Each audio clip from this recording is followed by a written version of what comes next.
तो उसने क्या करा, उसने कहा कि मैं कैलिडोस्कोप का मॉडल बनाऊंगी घर में। तो उसको ऐसे फोल्ड कर दिया, फोल्ड करके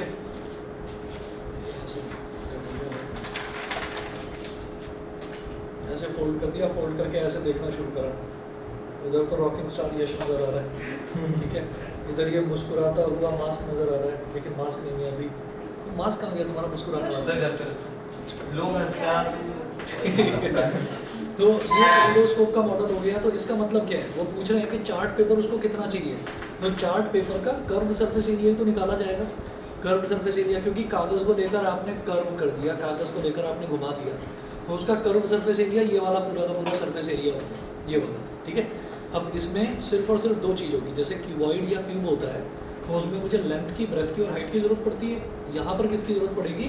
एक तो ये जो इधर से मैं देख रहा हूँ ना, तो इधर से मुझे क्या नज़र आ रहा है? सर्कल। तो सर्कल का यहाँ सेंटर होगा जहाँ मैंने उंगली अपनी सेट कर रखी है, और सेंटर से यहाँ तक का क्या हो जाएगा? रेडियस। तो रेडियस 3.5 सेंटीमीटर दे रखा है, और जो ये इसकी लेंथ है ना, इस लेंथ को हम बोलते हैं हाइट ऑफ सिलेंडर, तो h हो गया। तो कुल मिलाकर वो पूछ रहे हैं कि आप इसका कर्व्ड सरफेस एरिया बताइए, ठीक है, कर्व्ड सरफेस एरिया। तो कर्व्ड सरफेस एरिया देखिएगा क्या हो जाएगा, क्लियरली लिखिएगा, clearly area of chart paper, area of chart paper, clearly area of chart paper required, area of chart paper required to make this kaleidoscope,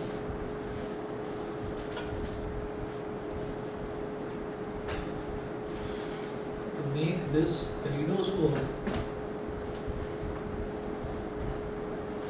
is equal to curved surface area of cylinder. Cylinder के curve surface area का formula बोलिए। 2 pi R H. बहुत बढ़िया। तो 2 multiplied by पाई कितना हो गया? 22/7। ये ऐसा जो रेडियस है ना, ये बड़ा अच्छा लगता है मेरे को। पता है क्यों? क्योंकि ये 7 से कट जाता है। ये 3.5 दे रखा है, रेडियस की जगह क्या आ गया? 3.5। ये पाई वाले क्वेश्चन जो है ना, इसमें उल्टी सीधी वैल्यू अगर दे देते हैं ना, तो फिर पॉइंट्स में जाता है आंसर, फिर परेशानी होती है। फिर 3.5 हो गया, और h कितना है जी? 25। ये बड़ा शरीफ सा क्वेश्चन है कि पॉइंट था, तो पॉइंट के बाद एक डिजिट था, तो एक डिजिट गया, तो लास्ट में एक 0 आ गया, 10 आ गया। 7 5 जा 35, 5 1 जा 5, 5 2 जा 10, और इस 2 से ये 2 कैंसिल आउट हो गया। अब क्या बचा? सिर्फ 22 और 25 बचा, ठीक है। तो कितना हो जाएगा? 550 सेंटीमीटर स्क्वायर। तो इसको सावित्री को, कौन रखता है आजकल सावित्री नाम? चलो, सावित्री को ये कैलिडोस्कोप में मतलब इतना चार्ट पेपर चाहिए, ठीक है। पता नहीं कैसे अजीब अजीब नाम रख देते हैं।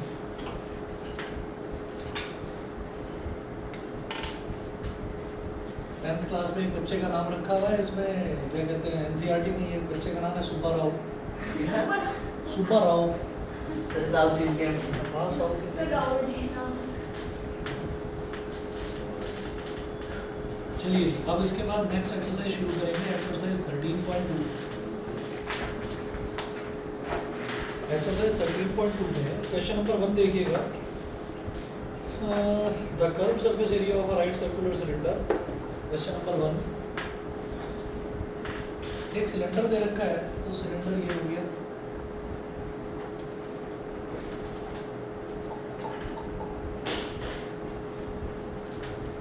ये सिलेंडर हो गया। तो सिलेंडर में डायमेंशन के नाम पर दो चीज़ें होती हैं, एक रेडियस और एक हाइट। तो ये तो हो गया इसका रेडियस, जो सिलेंडर जो सर्कुलर पार्ट है वो तो रेडियस। रेडियस कितना दे रखा है इन्होंने? The curve surface area of a right circular cylinder of height 14 centimetre. चलिए जी, रेडियस तो दे ही नहीं रखा, तो हम वो हमको निकालना है। इसके आगे लगा दो क्वेश्चन मार्क, और ये यहाँ से लेकर, टॉप से लेकर और यहाँ नीचे तक जो इसकी हाइट दे रखी है, हाइट कितनी दे रखी है? 14 सेंटीमीटर। ये बड़ी अच्छी हाइट है, क्योंकि ये भी 7 से डिवाइड हो जाती है, 7 2 14, ठीक है। बस वो अच्छा है, हाँ। अब जरा देखिएगा, इसके बाद इन्होंने क्या बोला कि ये हमारे पास R है, ये H है, और इसका ना टोटल कर्व सरफेस एरिया इसका दे रखा है। The curved surface area of a right circular cylinder of height 14 centimeter is 88 centimeter square. So given curved surface area of cylinder is equal to 88 centimeter square is equal to 88 centimeter square और जो curve surface area होता है वो क्या होता है 2 pi R H 2 pi R H is equal to 88 तो 2 multiplied by पाई कितना है 22/7 मल्टीप्लाइड बाई आर मुझे निकालना है मल्टीप्लाइड बाई एच कितना है 40 इज इक्वल टू 88 7 1 7 7 2 40 और 22 इंटू 2 कितना हो गया 44 multiplied by 2r r into 2 को क्या बोल देंगे 2r ठीक है इज इक्वल टू 88 हाँ जी। अब आप ये सोचोगे कि ये जो 2 है इस 2 को भी यहाँ मल्टीप्लाई कर दें है ना मत करो अभी बताऊँगा क्यों 44 1 जा 44 44 2 जा 88 तो 2r को मैं क्या बोल दूंगा 2r को क्या बोल देंगे 2r क्या है डायमीटर रेडियस का डबल क्या होता है 2r ठीक है ना तो रेडियस का डबल क्या हो गया डायमीटर तो diameter is equal to 2 centimetre मतलब रेडियस तो पूछा ही नहीं था डायमीटर पूछा था सीधा डायमीटर ही निकालो ठीक है। अगला क्वेश्चन देखिएगा क्वेश्चन नंबर 2 क्वेश्चन नंबर 2 में इन्होंने बोला it is required to make a closed cylindrical tank ध्यान से सुनना it is required to make a closed cylindrical tank closed का मतलब क्या है नीचे से भी बंद है ऊपर से भी बंद है मतलब कर्व सरफेस एरिया नहीं चाहिए होगा टोटल सरफेस एरिया चाहिए होगा।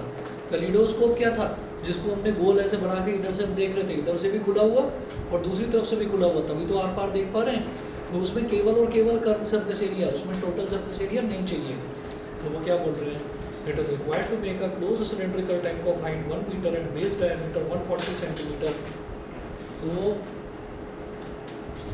क्लोज सिलेंड्रिकल टैंक बनाना है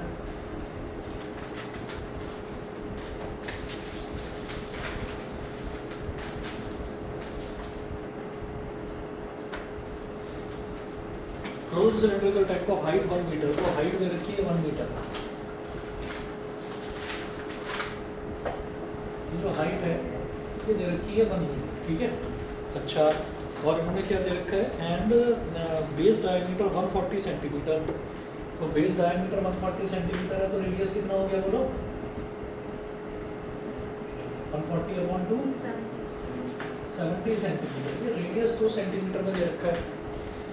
अब वो बोल रहे हैं how many square metres of the sheet are required for the same क्या पूछ रहे हैं हाउ मेनी क्या स्क्वायर मीटर्स इसका मतलब क्या है ये जो हाइट मीटर में दे रखी है ना हाइट मीटर में दे रखी है उसको तो मीटर में रहने दो हाउ मेनी स्क्वायर मीटर्स पूछ रहे हैं स्क्वायर सेंटीमीटर नहीं तो इसका मतलब मेरे को सेंटीमीटर को मीटर में कन्वर्ट करना होगा तो मैं क्या करूँगा ये जो 70 है ये क्या हो जाएगा 70/100 0 से 0 कर दिया मीटर 7/10 मीटर हो गया ठीक है इतना करके छोड़ो।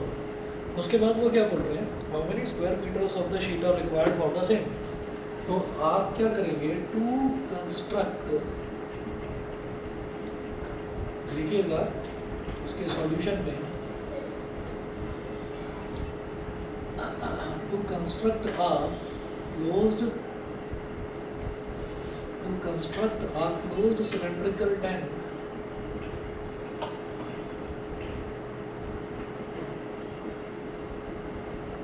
to construct a closed cylindrical tank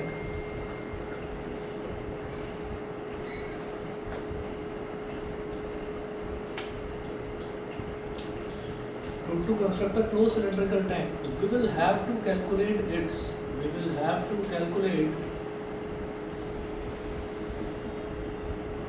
its total surface area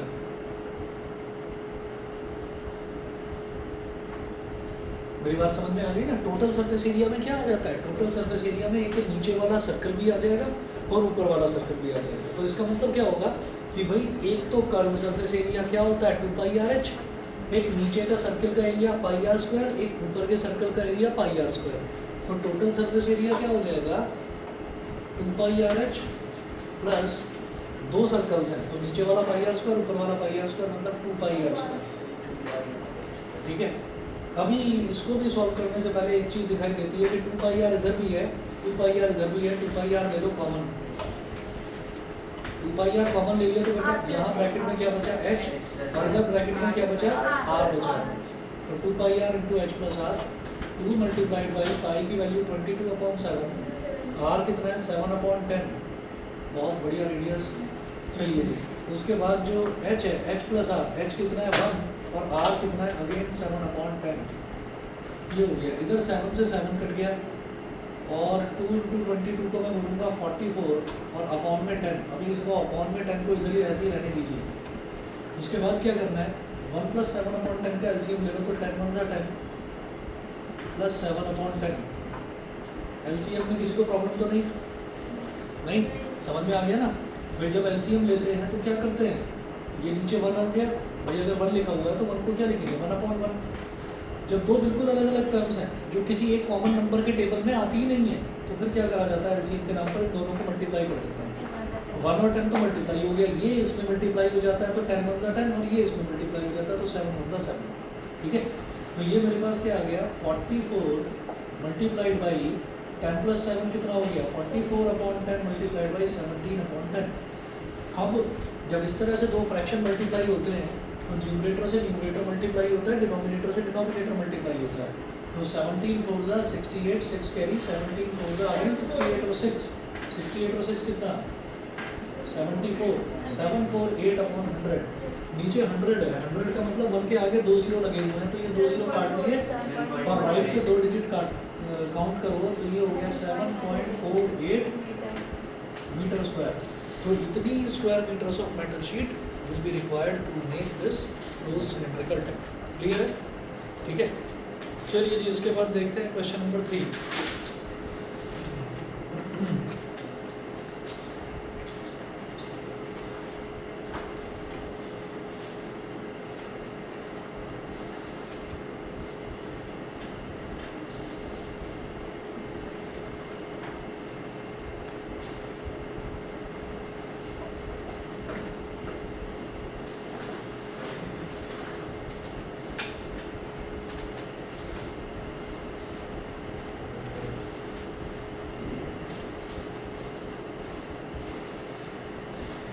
question number 3 note करिएगा। थर्ड क्वेश्चन में क्या है, a metal pipe 77 centimetre long, बहुत बढ़िया 77 सेंटीमीटर लॉन्ग, 77 अगेन 7 से डिवाइड हो गया, आसान question. Metal pipe is 77 centimetre long, the inner diameter of a cross section is 4 centimetre, the outer diameter being 4.4 centimetre. वो पूछ रहे हैं इनर कर्व सरफेस एरिया बताओ और आउटर कर्व सरफेस एरिया बताइए। तो जो पाइप होता है, पहली चीज़ तो मुझे ये समझ में आ जानी चाहिए कि जो पाइप है वो पाइप में क्या करा जाएगा, पाइप किस लिए यूज़ करा जाता है, पानी के लिए, है ना। एक तरफ से पानी डालेंगे और दूसरी तरफ से भी पानी निकलेगा। ठीक है, तो जब हम ये कहेंगे कि पाइप हमने यूज़ करा तो इसका मतलब इधर से एक साइड से पानी डाला, दूसरी साइड से भी पानी निकला, इसका मतलब दोनों तरफ से खुला हुआ है वो, तो क्लोज तो नहीं है वो, क्लोज सिलेंडर तो नहीं है। तो क्लोज सिलेंड्रिकल टैंक यहाँ मेंशन कर रखा था, तो इसलिए टोटल सरफेस एरिया निकाला। अब यहाँ पर कर्व सरफेस एरिया निकालेंगे, लेकिन एक छोटा सा डिफरेंस है, ध्यान से देखना इसका डायग्राम, कि पाइप जो है पतला पाइप नहीं है, मोटा पाइप है।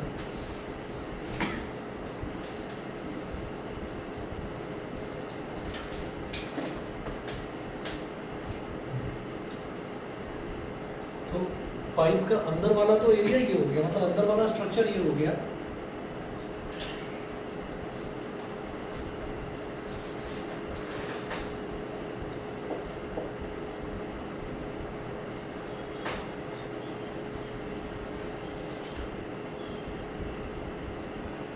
ये बाहर वाला हो गया। ठीक है, तो ये जो बीच का जो पोर्शन दिखाई दे रहा है, ये क्या है, ये पाइप की मोटाई है, पाइप की विड्थ है। अब उन्होंने क्या बोला, ये अंदर वाला रेडियस है तो बेटा इसको मैं बोल दूंगा स्मॉल आर, ये बाहर वाला रेडियस है तो इसको बोल देंगे capital R, small are capital R. अब देखिएगा, metal pipe is 77 centimetre long, the inner diameter of a cross section is 4 centimetre, the outer diameter being 4.4 centimetre. तो इनर डायमीटर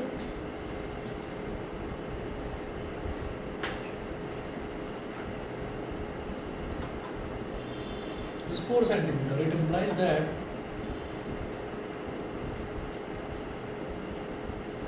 inner radius कितना हो जाएगा 4/2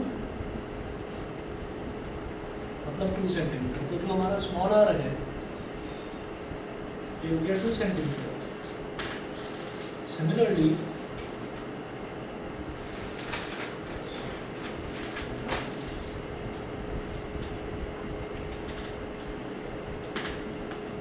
आउटर डायमीटर दे रखा है 4.4 centimetre.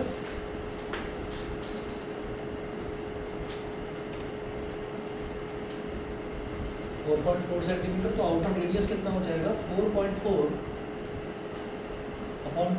बेटा ये कितना हो गया 2.2 सेंटीमीटर। तो कैपिटल आर की वैल्यू हो गई 2.2 सेंटीमीटर। और जो ये सिलेंडरिकल पाइप है इसकी जो लेंथ है वो कितनी दे रखी है 77 सेंटीमीटर। तो जो लेंथ होता है वही इसकी हाइट होती है, तो 77 सेंटीमीटर ये हो गया। अब वो बोल रहे हैं कि हमको इसका इनर कर्व सरफेस एरिया निकालना है। तो फर्स्ट पार्ट में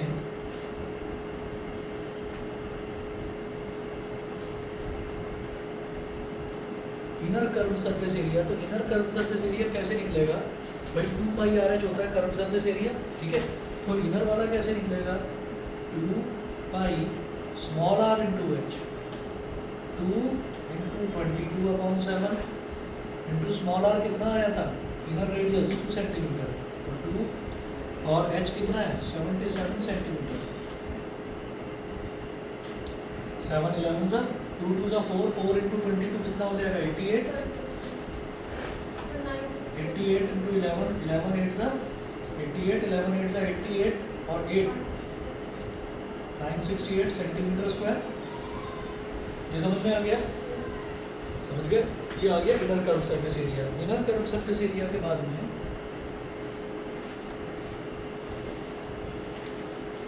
सेकंड पार्ट में वो पूछ रहे हैं आउटर कर्व सरफेस एरिया।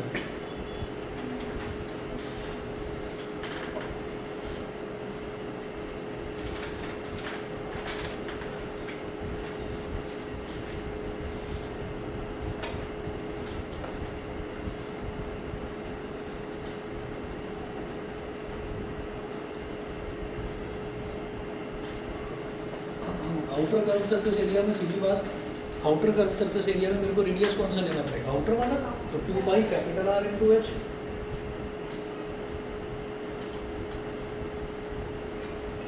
तो 2 इंटू 22/7 इंटू कैपिटल आर कितना है 2.2 इंटू एच कितना है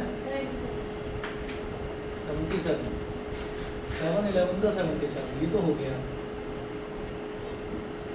उसके बाद ये जो पॉइंट 2.2 है तो 2 इंटू 2.2 कितना हो गया 4.4 मल्टीप्लाइड बाई 22 मल्टीप्लाइड बाई 11, ठीक है। तो 22 और 4.4 को मल्टीप्लाई करिए, 4 2 8, 4 2 8, 4 2 8, 4 2 8, 8 8 16 968 हो गया। गलत है क्या, सही तो है। 8 8 और 8 16, 1 कैरी आ गया, सही तो है 968। 22 इंटू 4.4 सही तो है।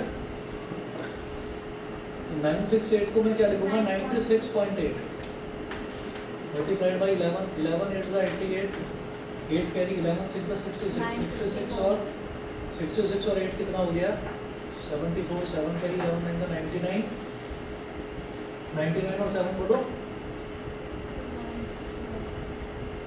99 और 7 106, 1064.8 यही आ रहा है 1064.8 सेंटीमीटर स्क्वायर। समझ में आ गया, ठीक है।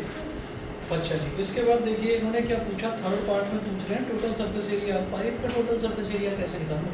Sir area of inner sheet से और आउटर शीट से तो पता ही चल गया, तो बस एरिया ऑफ 2 रिंग्स निकालना है। तो 2 रिंग्स क्योंकि खुला हुआ है ना ऊपर से, तो समझ रहे हो ये चीज?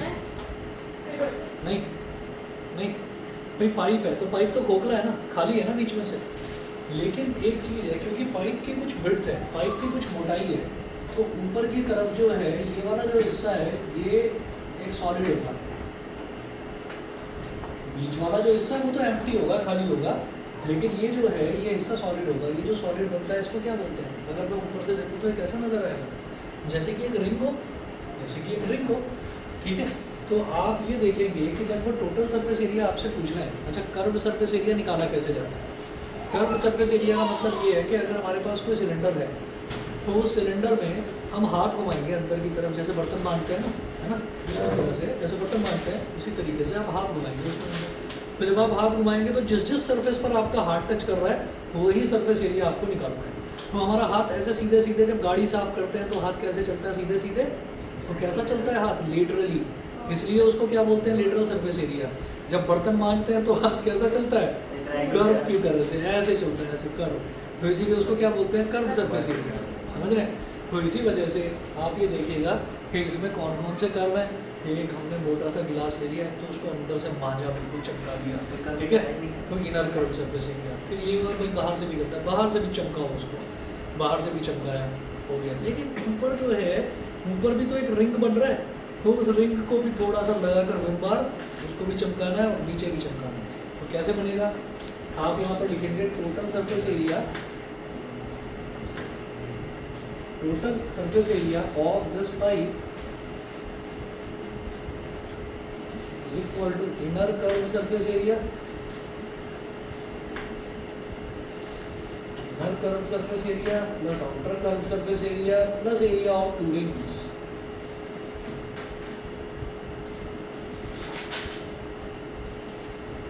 Inner CSA plus outer CSA plus area of two rings, दो रिंग्स का एरिया। दो क्या होंगे भाई? एक रिंग ऊपर है, एक रिंग नीचे है, ठीक है।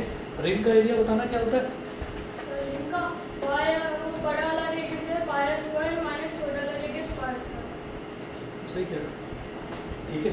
तो इनर CSA उसका कोई फॉर्मूला लगाने की जरूरत नहीं है, इनर CSA हम कैलकुलेट कर चुके हैं 968। तो लिखिएगा यहाँ पर 968, ये तो inner curve surface area, outer curve surface area 1064.8 और एरिया ऑफ टू रिंग्स, तो 2 multiplied by pi into capital R square minus small are square, ये होता है pi into capital R square minus small are square.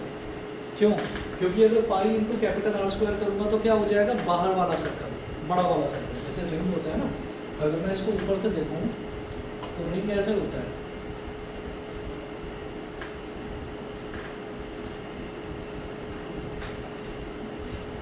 ठीक है।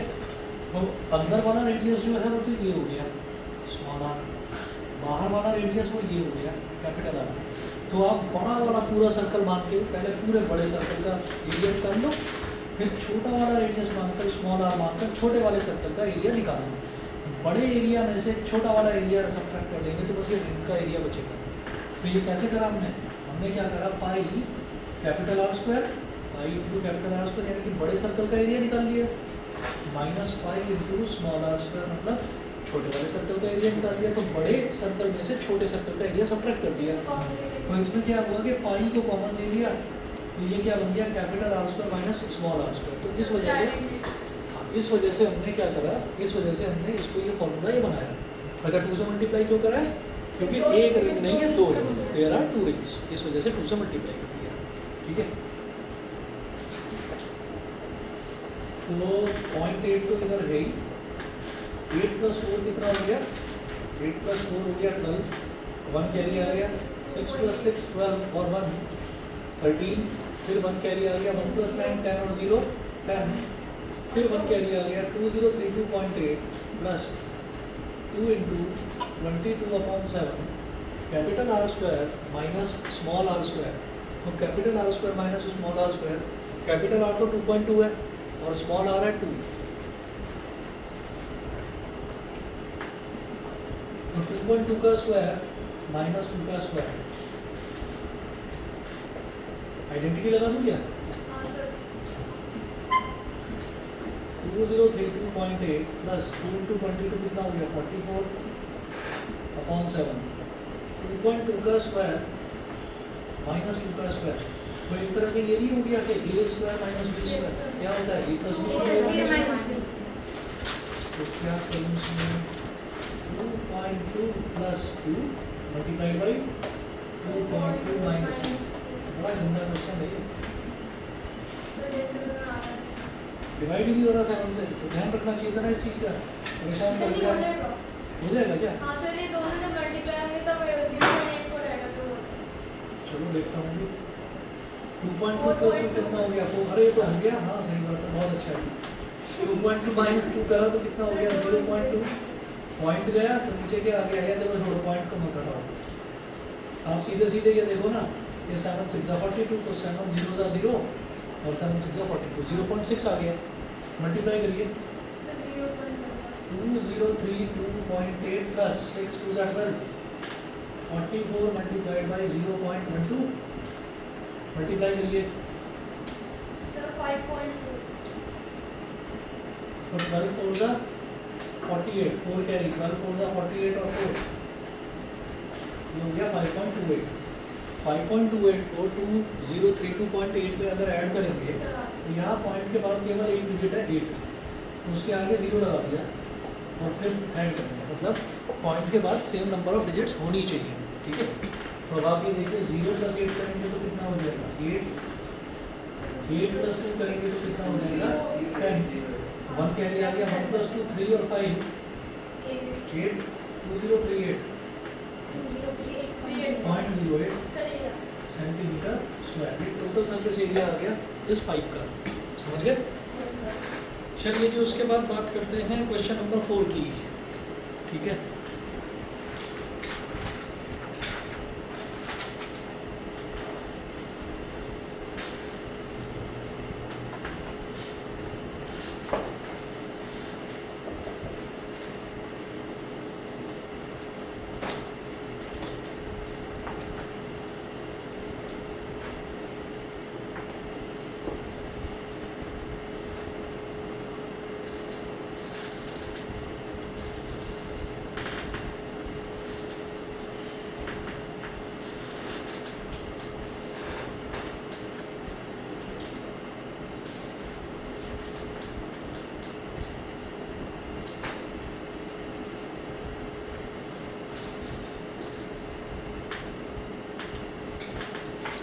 हाँ जी, question number 4 देखिएगा। The diameter of a roller is the diameter of a roller. तो roller क्या है? जैसे कि रोड रोलर होता है। Diameter of a roller is 84 centimetre and its length is 120 centimetre. It takes 500 complete revolutions to move once over to level of playground. Find the area of the playground in metre square. तो अब आप ये देखें, इस question को समझने के लिए पहले एक रोलर बनाएंगे।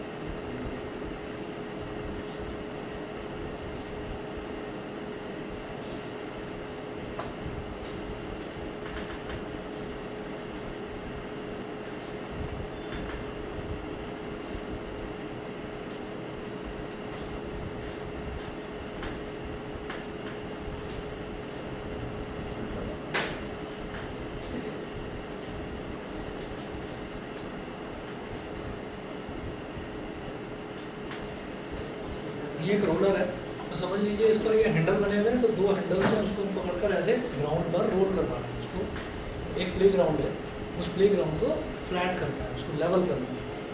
ये जो रोलर है इसका रेडियस कितना दे रखा है?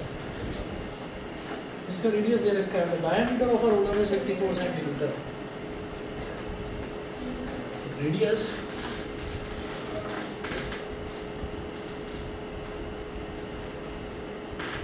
of roller is equal to diameter का हाफ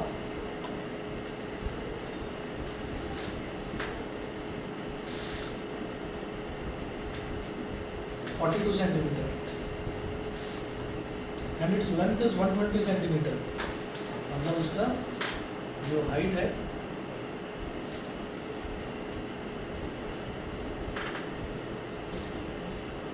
सेंटीमीटर। ठीक है, अब वो बोल रहे हैं कि it takes 500 complete revolutions to move once over to level of playground. Find the area of the playground in metre square. तो आपको प्लेग्राउंड का एरिया जो है वो मीटर स्क्वायर में कैलकुलेट करना है। कैसे करेंगे? आप ये देखिएगा कि अगर मुझे कोई रोलर दे रखा है तो मान लीजिए कि रोलर किसका बना हुआ है, रोलर किसी मेटल शीट का बना हुआ है।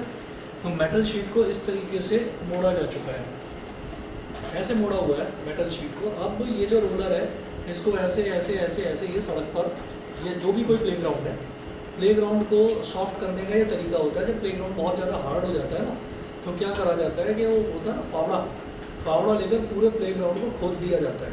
ठीक है, पूरे प्लेग्राउंड को खोद दिया, क्योंकि नीचे की जो मिट्टी है वो हमेशा सॉफ्ट होती है। तो पूरे प्लेग्राउंड को खोद दिया जाता है और पूरे प्लेग्राउंड पर मिट्टी के टुकड़े टुकड़े हो गए। ठीक है, पूरे की आपने खुदाई कर दी। खुदाई करने के बाद में उस मिट्टी को चारों तरफ कहीं पर आपने फैला दिया। फैलाने के बाद उस पर छिड़काव करा जाता है, पानी का छिड़काव, थोड़ा और उसको सॉफ्ट करने के लिए। सॉफ्ट करने के बाद में जब पानी छिड़काव करने के बाद में फिर उसको सूखने दिया जाता है। तो वो जो मिट्टी होती है वो मिट्टी थोड़ी सॉफ्ट हो जाती है। उसके बाद उसके ऊपर रोलर घुमाया जाता है। रोलर घुमाते हैं तो वो जो ग्राउंड है वो बिल्कुल प्लेन बन जाता है। मतलब अब वो खेलने के लिए अच्छा ग्राउंड बनकर तैयार हो गया। तो ऐसे बनाया जाता है। क्रिकेट की पिच भी ऐसी तैयार करी जाती है, टाइम टू टाइम उसको पिच को ठीक करा जाता है। तो आप ये देखिएगा कि रोलर जब घूमेगा इसके ऊपर, तो एक तरह से ये देखो कि मान लीजिए कि यहाँ से ये वाला पॉइंट जो है ये ज़मीन पर टच्ड था। अब ये घूमा घूमा घूमा और घूमकर फिर वापस उसी इनिशियल पोजीशन पर आ गया।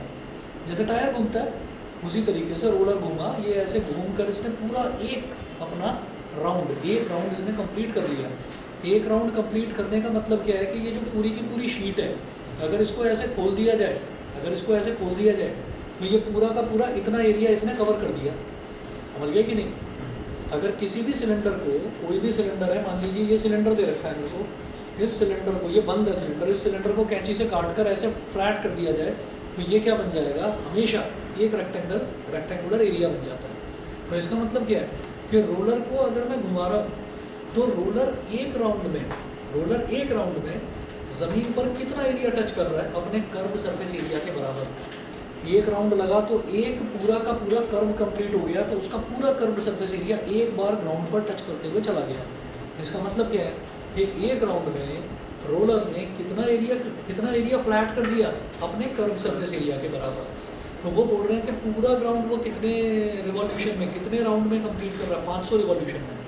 500 रिवॉल्यूशन में पूरा का पूरा ग्राउंड वो प्लेन करे दे रहा है। ठीक है, तो वो बोल रहे हैं कि आपको ग्राउंड का एरिया बताना है। तो कैसे बताओगे? आप रोलर का कर्व सरफेस एरिया निकाल के, ठीक है, और उसको 500 से मल्टीप्लाई कर दो, बस ये करना है। समझ गए कि नहीं?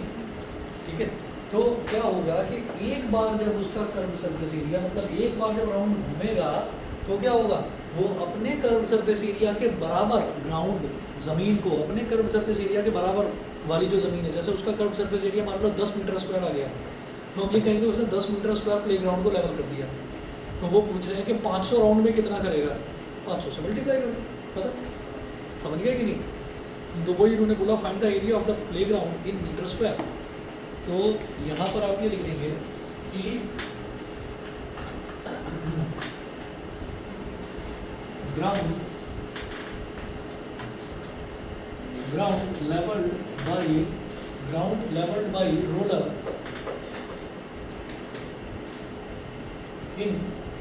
leveled by roller in one revolution. Ground leveled by roller in one revolution is equal to curved surface area of roller. Ground leveled by roller in one revolution is equal to curved surface area of roller. अभी curve surface area कितना है इसका? 2πr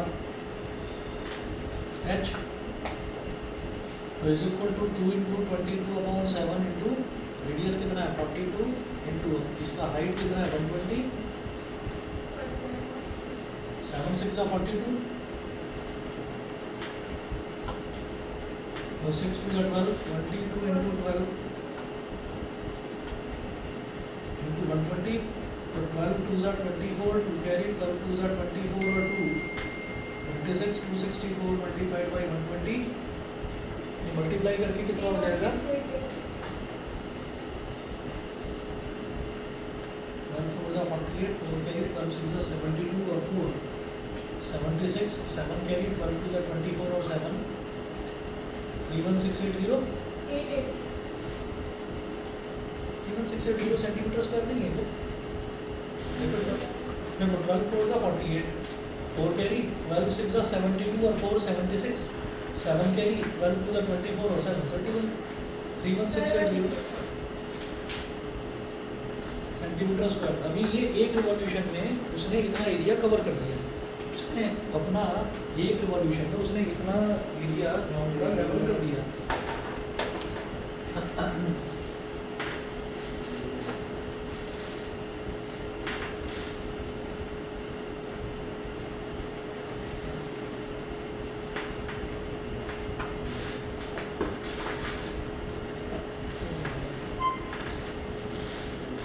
देखेंगे एक area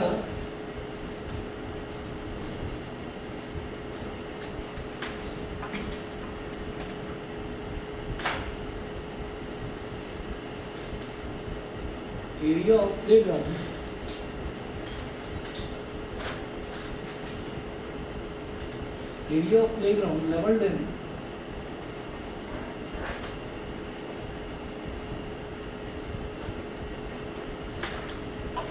500 revolutions. तो एक revolution में कितना एरिया करा गया? इतना। तो 500 में कितना मल्टीप्लाई कर देंगे? 500 इंटू 31680 31680। तो इसमें आप क्या करेंगे, जैसे लास्ट में जीरो है ना, एक जीरो इधर है और दो जीरो इधर है, तो 3 जीरो लगा दो, 1 2 3, 3 जीरो लगा दिया। 3 जीरो लगाने के बाद में अब आप 3168 को 5 से मल्टीप्लाई कर दीजिए बस। तो 5 8 ज़ा 40, 5 8 ज़ा 40, 4 कैरी आ गया, 5 6 ज़ा 30 और 4 34, 3 कैरी, 5 1 ज़ा 5 और 3 8 और 5 2 ज़ा 15। बताइए ये यार कितना सेंटीमीटर स्क्वायर। लेकिन है क्या कि इन्होंने आपसे ये पूछा है find the area of the playground in metre square. तो सेंटीमीटर स्क्वायर को मीटर स्क्वायर में 158। वो कैसे आया कि सेंटीमीटर स्क्वायर को मीटर स्क्वायर में कन्वर्ट करना है। अगर सेंटीमीटर होता तो सिर्फ सेंटीमीटर को मीटर में कन्वर्ट करने के लिए एक बार 100 से डिवाइड करेंगे, लेकिन सेंटीमीटर स्क्वायर है तो उसको मीटर स्क्वायर में कन्वर्ट करने के लिए दो बार 100 से डिवाइड करेंगे। 1584 1 2 3 4 0 डिवाइड बाई 100 डिवाइड बाई 100। तो दोनों दो बार 100 से। सेंटीमीटर क्यूब होता उसको मीटर क्यूब में करना होता तो 3 बार 100 से डिवाइड करा जाता। तो इसके 2 जीरो है, इससे ये 2 जीरो कट गए, इसके 2 जीरो से ये 2 जीरो कट गए, तो कितना बचा? 1584 मीटर स्क्वायर। देखना है पर पीछे आंसर सर ये आ रहा है। यही है। चलिए जी ठीक है। पहला देखिएगा, a cylindrical pillar is 50 centimeter in diameter.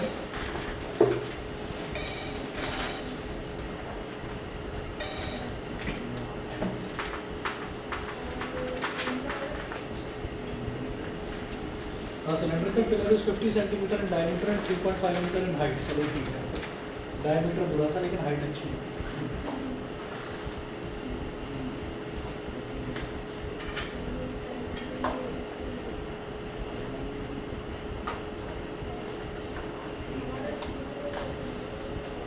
देखिए डायमीटर इन्होंने कितना दे रखा है 50 सेंटीमीटर, तो रेडियस कितना हो गया 25।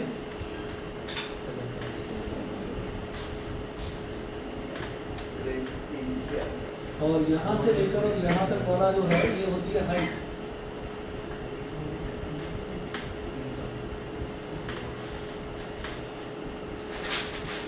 हाइट इन्होंने दिया है 3.5 मीटर।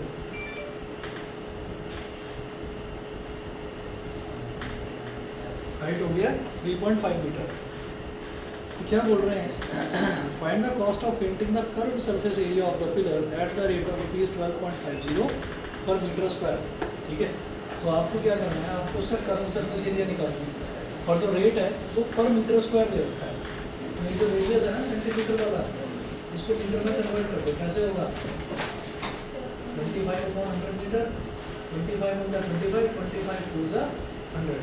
तो ये क्या हो गया, ये आ गया 1/4 मीटर। तो बाद में कर सकते हैं। हाँ तो बाद में कर सकते हैं, मतलब 3.5%। कोई दिक्कत नहीं है। तो आपको करना क्या है, कर्व सरफेस एरिया निकालना, निकाल लोगे। तो फिर कॉस्ट से मल्टीप्लाई। कॉस से मल्टीप्लाई कर लेना, टोटल आ जाए, छोड़ दूँ, कर लेंगे इतना करो। और बाकी जो ये है आपका क्वेश्चन नंबर 7, 8, 6, 7 और 8 ये करना होमवर्क में। हाँ 6, 7 और 8, मुझे लगता है 9 और 10 तो नहीं हो पाएगा। और क्वेश्चन नंबर 6, क्वेश्चन 7 और क्वेश्चन नंबर 8 एक्सरसाइज 13.2 के लिए 3 क्वेश्चन 6, 7 और 8 ये ट्राई करना बस। 11 चलो ठीक है, इतना 3 करिए बस।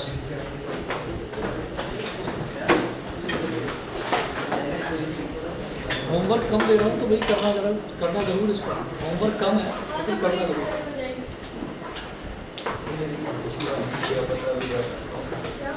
Good evening. Good evening.